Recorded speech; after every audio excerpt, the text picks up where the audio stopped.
Autrement dit, le désordre n'est pas une anomalie de l'existence. Il est son inclination statistique. Et tu le vois avec mon sourire, je trouve ça fascinant, je trouve ça vertigineux. Parce que soudain, une nouvelle question se pose. Que devient une vie humaine quand elle passe son temps à lutter contre une dynamique fondamentale du réel? Que devient une femme ou un homme? Mais tu l'as compris, ma communauté est presque exclusivement composée de femmes, donc je m'adresse au féminin, mais messieurs, vous êtes les bienvenus. Que devient une femme donc quand elle croit que sa paix dépendra du jour où plus rien ne débordera, plus rien ne tremblera, plus rien ne se mélangera, plus rien ne se déplacera en elle?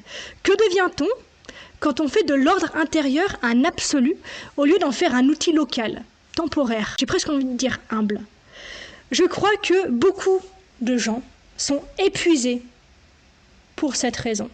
Pas seulement parce qu'ils ont vécu des choses difficiles, pas seulement parce qu'ils ou elles portent des blessures, des traumas, je viens de taper dans le micro, j'espère que ça s'entend pas, des contradictions, des parts d'ombre, mais parce qu'ils ou elles ont fini par croire que guérir signifiait remettre parfaitement en ordre.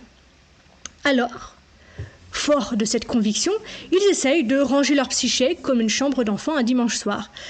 Cette émotion ici, cette blessure plutôt par là, cette croyance tient dans cette boîte bien étiquetée, cette mémoire dans un tiroir, cette part de moi sous contrôle, cette peur transcendée avant vendredi, cet attachement dissous, allez, avant l'été ce serait pas mal, et cette colère transformée en sagesse avant le prochain bain sonore.